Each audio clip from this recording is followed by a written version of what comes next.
Mekhi Becton, again, huge, big, agile, supposedly the lowest floor of the first four tackles, Ralph, but also the highest ceiling. So it should be interesting. And, if that is indeed the case, as you were saying it is, and I certainly trust you, Joe Douglas would be making a statement right off the bat in terms of how he wants to build this team. Absolutely. He takes a very big, very strong tackle who, quite frankly, you talk to different scouts, different executives, they'll give you a different order on the top four guys. But I kept hearing from a lot of people, Becton might be the best guy in this draft, might be the guy with the highest ceiling in this draft as far as offensive linemen go. You got to overlook some of the issues. You got to overlook some of the worries and concerns. But if he plays out the way he could expect, he could be not just a good one, but a great one.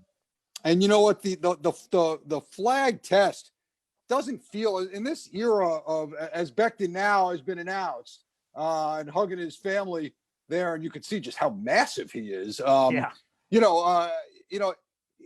flag test doesn't feel quite as severe as, say, back in the Laramie Tunsil time in this day and age, Ralph. With the way everybody sort of treats and everybody's viewpoints have sort of evolved on this issue.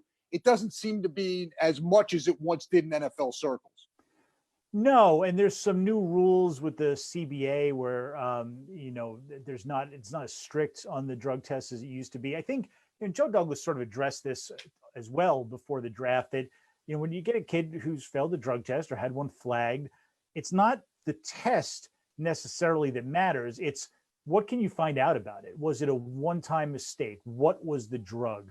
Obviously, if it's marijuana, nobody's going to bat an eye unless they find out he's got a major problem. What went into his decision? He got flagged at the combine.